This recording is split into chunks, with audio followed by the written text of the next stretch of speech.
আতঙ্কিত ভয় জড়ানো গলায় নাদিয়া বলে, কি বলছেন এসব? একটু আগেও তো ঠিক ছিলেন। উদয় বলে, হ্যাঁ, হুট করেই এমন হয়ে গেছে।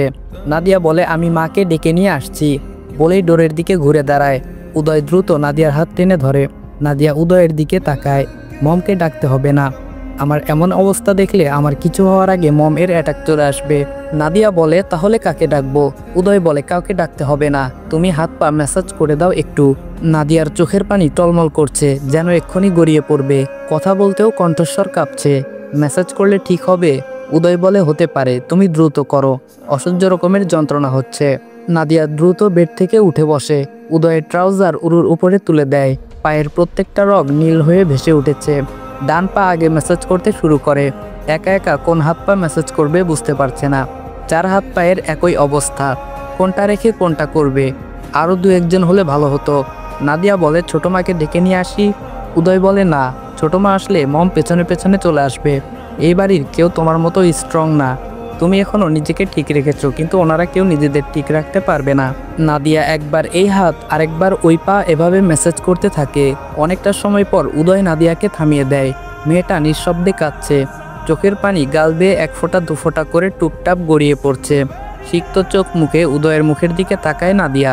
উদয়ের চোখ মুখের পরিবর্তন হয়েছে কিছুটা। নাদিয়ার হাত ধরে টেনে নিজের কাছে নিয়ে আসে। মূলত টেনে নিয়ে আসেনি, উদয় হাত ধরে নিজের দিকে টেনেছে। নাদিয়া নিজে থেকেই এসেছে ওর কাছে। উদয় বাম হাতটা তুলে নাদিয়ার চোখের পানি মুছে দেয়। কাঁদছো কেন? নাদিয়া বলে, কি হয়েছে আপনার? উদয় বলে, কমেছে, কান্না বন্ধ করো এখন। নাদিয়া চোখের পানি বন্ধ করতে চাইলেও অবাধ্য চোখের পানিগুলো বন্ধ হয় না, তারা বিরতিহীন পড়তে থাকে। উদয় অবাক হয়ে তাকিয়ে থাকে নাদিয়ার কান্নারত মুখের দিকে। মেয়েটা ওর এইটুকু অসুস্থতায় এভাবে কাঁদছে। উদয় বলে, ভালোবাসো আমাকে? নাদিয়া চুপ করে থাকে। উদয় আবারও বলে, ভালোবাসো আমাকে? নাদিয়া মাথা নাড়ায়, সে ভালোবাসে। উদয় বলে, কবে থেকে? নাদিয়া দুদিকে মাথা নাড়ায়, জানে না কবে থেকে ভালোবাসে। উদয় নাদিয়াকে বাম হাতে টেনে বুকের ডান পাশে ঠেকায়। তোমাকে আরও একটা কথা বলা হয়নি, আমার বুকেও ব্যথা করছে অনেক। জানি না সামনে কি অপেক্ষা করছে আমার জন্য। হয়তো আমার সময় ফুরিয়ে এসেছে। নাদিয়া মুখ উঁচু করে উদয়ের মুখের দিকে তাকায়। উদয় মুচকি হাসে। হাসলে লোকটাকে মারাত্মক সুন্দর দেখায়। আজকের আগে এত দিনেও নাদিয়া উদয়কে হাসতে দেখেনি। আজকে এত কষ্ট যন্ত্রণার মাঝেও হাসছে।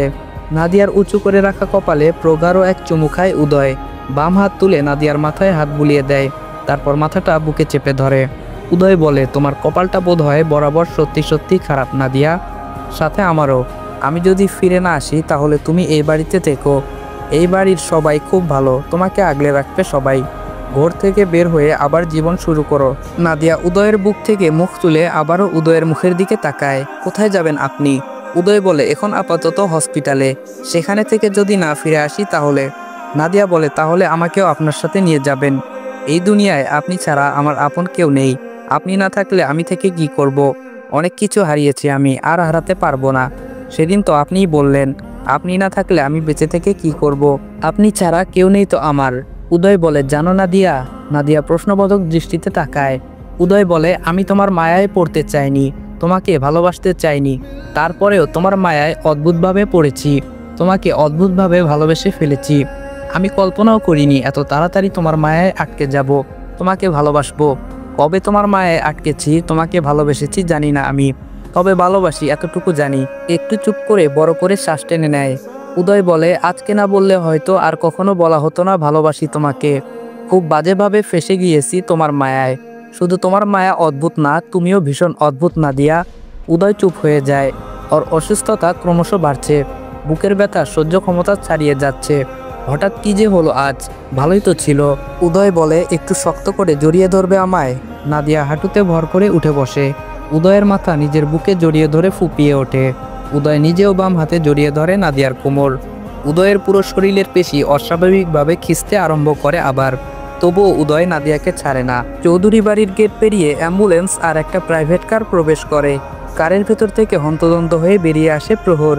অ্যাম্বুলেন্সের ভেতর থেকে বেরিয়ে আসে দুজন লোক, দুজনের হাতে স্ট্রেচার। প্রহরের পেছন পেছন দুজন প্রবেশ করে বাড়ির ভেতর। প্রহরের সাথে অপরিচিত মানুষ, আবার হাতে স্ট্রেচার দেখে আতঙ্কিত হয়ে সোফা থেকে উঠে দাঁড়ায় আয়শা চৌধুরী আর উম্মেহানি চৌধুরী। উম্মেহানি চৌধুরী হন্তদন্ত হয়ে ছেলের সামনে এসে দাঁড়ায়। প্রহর, ওনারা কেন এসেছে? তুই অসময়ে বাড়িতে কেন? উদয়ের কিছু হয়েছে? প্রহর বলে, শান্ত হও মম, সেরকম কিছু হয়নি। ভাইয়ের পায়ের মাংসপেশিগুলোতে নাকি টান লাগছে, তাই হসপিটালে নিতে হবে। উম্মেহানি চৌধুরী বলেন, কখন এমন হলো? আমাকে তো বললো না কিছু, একটু আগেই না নাদিয়াকে ডেকে নিল। প্রহর বলে, উত্তেজিত হচ্ছ কেন মম? বলছি তো সেরকম কিছু হয়নি। এরকম করো বলেই ভাই তোমাকে বলেনি। হসপিটালে গেলে তৈরি হয়ে আসো, আমি ভাইকে নিয়ে যাচ্ছি, তোমাদের ড্রাইভার নিয়ে যাবে। উম্মেহানি চৌধুরী আগে ছেলের রুমে যাবেন নাকি তৈরি হতে যাবেন বুঝতে না পেরে আগের জায়গায় দাঁড়িয়ে রইলেন। প্রহর ভাইয়ের রুমের দিকে এগিয়ে যাচ্ছে। আয়েশা চৌধুরী বড় জাকে টেনে তার রুমের দিকে নিয়ে গেলেন। ছেলের চিন্তায় তার বোধবুদ্ধি লোপ পেয়েছে। এখন সে মূর্তির মতো শুধু দাঁড়িয়ে থাকবেন ফেল করে তাকিয়ে। উদয়ের রুমে প্রবেশ করে প্রহর আর অ্যাম্বুলেন্সের লোক দুজন। উদয় বুকে হাত দিয়ে ঝুঁকে বসে আছে নাদিয়ার উপর ভর করে। শ্বাস নিতেও বেশ কষ্ট হচ্ছে। নাদিয়া কাঁদতে কাঁদতে চোখ মুখ ফুলিয়ে ফেলেছে। প্রহর দৌড়ে আসে ভাইয়ের কাছে। ভাই! চোখ তুলে তাকায় উদয়। ছোট ভাইকে দেখে বুক থেকে বাম হাতটা সরিয়ে ভাইয়ের দিকে বাড়িয়ে দেয়। প্রহর শক্ত করে ধরে ভাইয়ের হাত। তোমার কিচ্ছু হবে না, দ্রুত ঠিক হয়ে যাবে তুমি। উদয় কিছু না বলে শুধু তাকিয়ে রইল। উদয়কে ধরে স্ট্রেচারে শোয়ানো হয়, তারপর দ্রুত ডোরের দিকে এগিয়ে যায়। প্রহর বলে, ভাবি চলুন। নাদিয়া কান্না ভেজা গলায় বলে, কিছু হবে না তো ওনার? প্রহর বলে, কিচ্ছু হবে না। এর আগেও ভাইয়ের অনেক বাজে অবস্থা হয়েছিল, আবার ঠিকও হয়েছে, আজকেও হবে ইনশাআল্লাহ। তাড়াতাড়ি চলুন এখন। নাদিয়া প্রহরের পেছন পেছন দ্রুত পায়ে এগিয়ে যায় নিচের দিকে। উদয়কে অ্যাম্বুলেন্সে তোলা হয়, অক্সিজেন মাস্ক পরানো হয়। প্রহর ড্রাইভারকে বলে ডিপিআরসিতে ওর মা আর চাচিকে নিয়ে আসতে। নাদিয়া উদয়ের শিওরে বসে উদয়ের এক হাত চেপে ধরে। প্রহর পায়ের কাছে বসে পা ম্যাসাজ করতে থাকে। অ্যাম্বুলেন্স হুইসেল বাজিয়ে বাড়ির গেট পেরিয়ে বেরিয়ে যায়। উদয় কিছু সময় ভাই আর নাদিয়ার মুখের দিকে তাকিয়ে থাকে। ভাগ্য করে একটা ভাই পেয়েছিল, সাথে বউ হিসেবে নাদিয়ার মতো মেয়েকে, আর নিজের ফ্যামিলি। বাড়ির সবাই কত ভালোবাসে উদয়কে। সকলের চোখের মণি উদয়। সকলকে ছেড়ে কি চলে যেতে হবে? ওর কি যাওয়ার সময় ঘনিয়ে এসেছে? এর আগেও তো মুমূর্ষু অবস্থা হয়েছিল, সুস্থ হয়ে ফিরেও এসেছে বাড়িতে। হাঁটতে চলতে না পারলেও বেঁচে তো ছিল। বাড়ির সবাই তো জানতো বাড়ির বড় ছেলে আছে, বাড়িতেই আছে। সে কি থাকবে আগের মতোই? উদয়ের এত কষ্ট হচ্ছে কেন? উদয় বাম হাত দিয়ে অক্সিজেন মাস্ক খুলে ফেলে। প্রহরকে ডেকে কাছে আসতে বলে। প্রহর নাদিয়ার পাশে বসে ভাইয়ের দিকে ঝুঁকে, অক্সিজেন মাস্ক খুলেছ কেন? শ্বাস নিতে কষ্ট হচ্ছে তো তোমার? হা করে শ্বাস নিতে নিতে থেমে থেমে বলে, আমি কিছু বলতে চাই তোকে, এখন না বললে পরে যদি আর বলা না হয়। প্রহর বলে, উল্টাপাল্টা কথা কেন বলছো? শ্বাস নিতে কষ্ট হচ্ছে, মাস্ক পরে চুপ করে থাকো। আর অল্প সময় হসপিটালের কাছাকাছি চলে এসেছি। উদয় বলে, আমার কথা মন দিয়ে শোন তুই আগে। আমার কেন যেন মনে হচ্ছে আজ আমার ভালো মন্দ কিছু হয়ে যাবে। সত্যি সত্যি যদি কিছু হয়ে যায় আমার, ভেঙে পড়বি না তুই? মমকে তো জানিস কেমন পাগলের মতো হয়ে যায়। মমকে সামলে রাখিস। আর নাদিয়া বলে নাদিয়ার দিকে তাকায়, তারপর আবার ভাইয়ের দিকে তাকায়। উদয় বলে, নাদিয়া ছোটবেলা থেকেই অনেক কষ্ট করেছে, জীবনে সুখ শান্তি ভালোবাসা পায়নি বললেই চলে। আমি ছাড়া, আমরা ছাড়া ওর আর কেউ নেই প্রহর। আমি না থাকলে ওকে দেখে রাখিস। মমকে বলিস ওকে একটু বেশি ভালোবাসতে, আদর যত্ন করতে। আমার কাছে আসার পর তো কিছুই পাইনি কষ্ট ছাড়া। ভালো ছেলে খুঁজে ওকে আবার বিয়ে দিস। নাদিয়া উদয়ের হাত আরো শক্ত করে চেপে ধরে, কান্না ভেজা কাপা কাপা গলায় বলে, চুপ করবেন আপনি? আবল তাবল কথা বলছেন কেন শুধু শুধু? কিছু হবে না আপনার। উদয় বলে, জানো আজ আমার বারবার মনে হচ্ছে আমার বোধহয় আর ফেরা হবে না। প্রহর জোর করে অক্সিজেন মাস্ক পরিয়ে দেয় উদয়কে। শুধু শুধু উল্টাপাল্টা কথা বলছে। বাইরের দিকে তাকিয়ে চোখের পানি আড়াল করার চেষ্টা করে। বড় ভাইয়ের অবস্থা সম্পর্কে অবগত হওয়ার পর থেকেই চোখ ঝাপসা হয়ে আসছে। এখন উদয়ের কথা শুনে চোখের পানি আর ভেতরে থাকতে চাইছে না, উপচে বেরিয়ে আসতে চাইছে কান্না হয়ে। ড্যাড আর চাচুকে আগেই হসপিটালে পাঠিয়ে দিয়েছে ডক্টরদের সাথে কথা বলার জন্য। সবকিছু যেন আগেই রেডি করে রাখে, যাওয়ার সাথে সাথে যেন চিকিৎসা শুরু হয়। উদয়ের কাছ থেকে সব জানার পর সাথে সাথেই অ্যাম্বুলেন্সে ফোন করে বাড়ির অ্যাড্রেস দিয়েছিল। উদয় চোখ বন্ধ করে নেয়। বাড়ি থেকে বের হওয়ার সময় মায়ের সাথে দেখা হলো না, কথা হলো না, মাকে ছুঁয়ে দেখা হলো না, বাড়ির কাউকেই তো দেখলো না। দেখা হবে কি আবার সকলের সাথে? কথা হবে আগের মতো। উদয় তো ফিরতে চায়, কথা বলতে চায়, সকলের সাথে বাঁচতে চায় আরও কিছুদিন। ওর ইচ্ছে চাওয়াগুলো কি পূরণ হবে নাকি অপূর্ণই রয়ে যাবে সব? হসপিটালে এসে পৌঁছায় অ্যাম্বুলেন্স। দ্রুত উদয়কে স্ট্রেচার সহ বের করে ভেতরে নিয়ে যাওয়া হয়। ডক্টর আগে থেকে রেডি হয়েছিল। হসপিটালের ভেতর প্রবেশ করতেই ড্যাড আর চাচুর সাথে দেখা হয়। তারা কথা বললেও বুকের ব্যথায় উদয় এখন আর কথা বলতে পারে না। অ্যাম্বুলেন্সে থাকা অবস্থায় খুব কষ্টে কথা বলেছিল, এখন আর গলা দিয়ে সাউন্ড বের হচ্ছে না।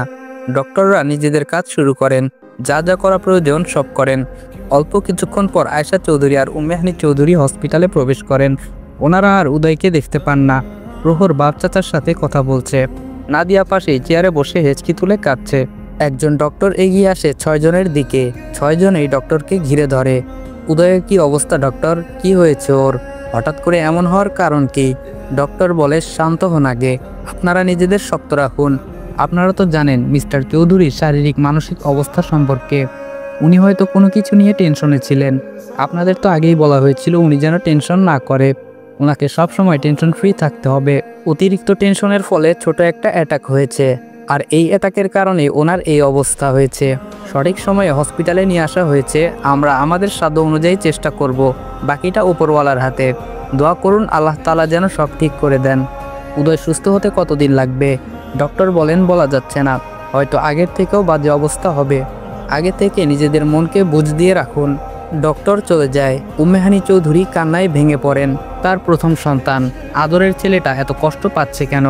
আল্লাহ তাআলা একটু তো মুখ তুলে তাকাতে পারেন ওর দিকে। নাদিয়া পাথরের মূর্তির মতো দাঁড়িয়ে ডক্টরের যাওয়ার পথে তাকিয়ে থাকে। উদয়ের সব রকম ট্রিটমেন্ট করা হয়েছে। এখন পেশির খিঁচুনি, রক্ত টানা দেওয়া ঠিক হয়েছে। বুকের ব্যথাও অনেকটা কমে এসেছে, তবে জ্ঞান থাকলেও কথা বলছে না। ডান পায়ের সাথে সাথে বাম পাটাও বোধহয় অচল হয়ে যাবে পুরোপুরি। আরও উন্নত চিকিৎসা প্রয়োজন, তবে অবস্থা আগের চেয়ে একটু স্থিতিশীল। ডক্টররা নিজেদের সাধ্য অনুযায়ী চেষ্টা করে যাচ্ছেন। উদয়ের ট্রিটমেন্ট নিয়ে সকালে বোর্ড মিটিং বসবে। এখন সিনিয়র ডক্টরের ডিউটি শেষ হয়ে যাওয়ায় চলে গেছে।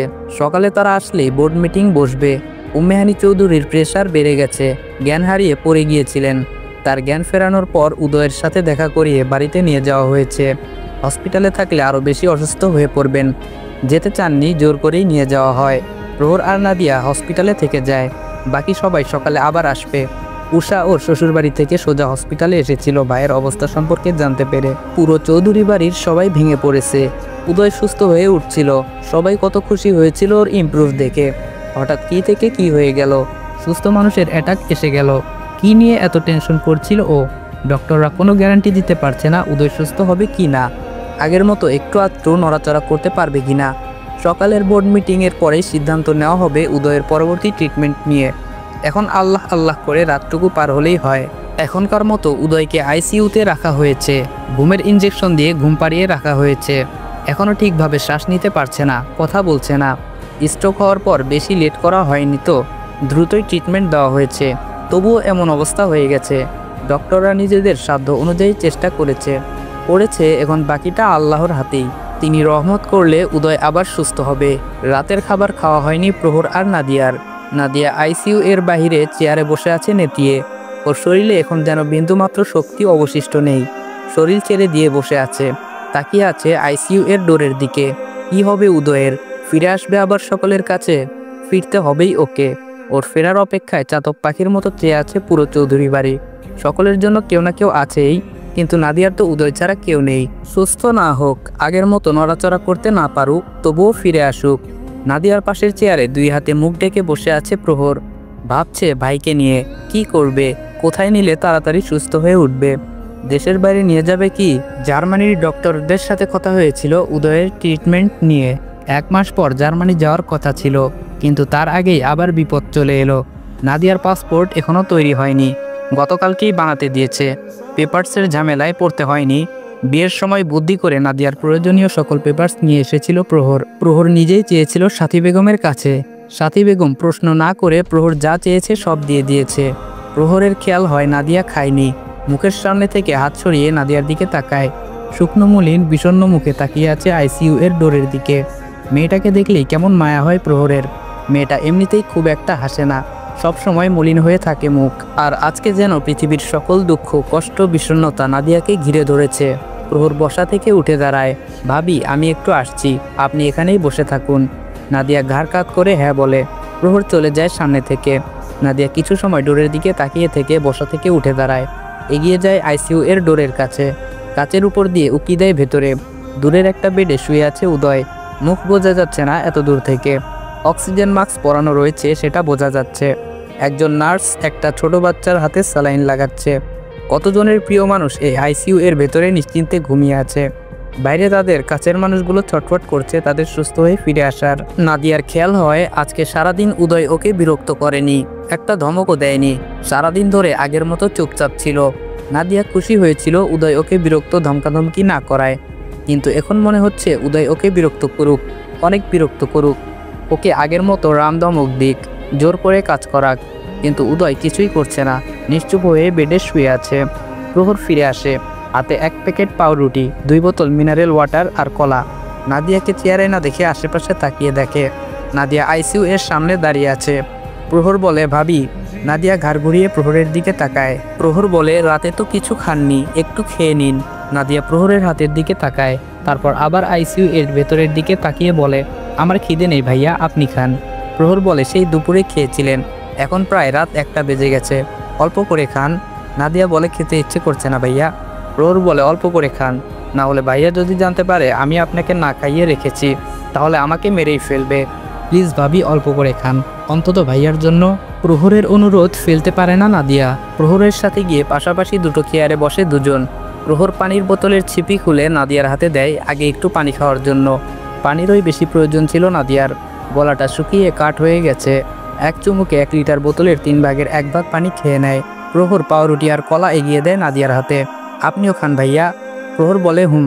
প্রহর নিজেও পানি খেয়ে কলা পাউরুটি হাতে নেয়, একটু কলা আর একটু পাউরুটি মুখে নেয়। কয়েকবার চিবোনোর পর ঢোক গিলতে গেলে গলা দিয়ে নামতে চায় না আর, মুখে নিয়েই বসে রইল। ঘাড় ঘুরিয়ে নাদিয়ার দিকে তাকায়। নাদিয়াও ওর মতোই মুখে নিয়ে বসে আছে, গিলছেও না, চিবুচ্ছেও না, এক দৃষ্টিতে তাকিয়ে আছে আইসিইউ এর ডোরের দিকে। চোখ দুটো টলমল করছে, ঠোঁট দুটো তীর তীর করে কাঁপছে। প্রত্যেক দিন প্রত্যেক ওয়াক্তে খাওয়ার সময় দুজন একসাথে খেত, একবার উদয়ের মুখে খাবার দিত আর একবার নিজের মুখে। কিন্তু আজ উদয় কোথায়? আজ উদয়কে খাইয়ে দিতে হচ্ছে না। উদয় তো আজকে রাতে খাবার খায়নি, ওর কি খিদে পায়নি? খিদে পেটে ঘুমিয়ে আছে কিভাবে? নাদিয়া কিভাবে উদয়কে ছাড়া খাবে আজ? উদয় খায়নি, নাদিয়া খাবে কিভাবে? নাদিয়ার চোখ থেকে গাল বেয়ে গড়িয়ে পড়ে পানি। প্রহর পানি দিয়ে কলা পাউরুটি গিলে নেয়, ওর চোখেও পানি চিকচিক করছে। প্রহর হাত থেকে পানির বোতলটা রেখে বলে, ভাবি নিজেকে শক্ত রাখুন, সব ঠিক হয়ে যাবে, ভাইয়ার কিছু হবে না। নাদিয়া বলে, উনি কথা বলছিলেন না কেন? প্রহর বলে, আজকে যেহেতু অ্যাটাকটা হয়েছে তাই বোধহয় এখনো পুরোপুরি ধকল কাটিয়ে উঠতে পারেনি। এখন যেহেতু সুস্থ আছে, সকালের মধ্যে ঠিক হয়ে যাবে ইনশাআল্লাহ। কান্না না করে দ্রুত খেয়ে নিন। আপনি খাননি, জানতে পারলে ভাইয়া কষ্ট পাবে। নাদিয়া বলে, আপনি না খেলে কষ্ট পাবে না? প্রহর বলে, গলা দিয়ে নামছে না তো। নাদিয়া বলে, আমারও তো নামছে না।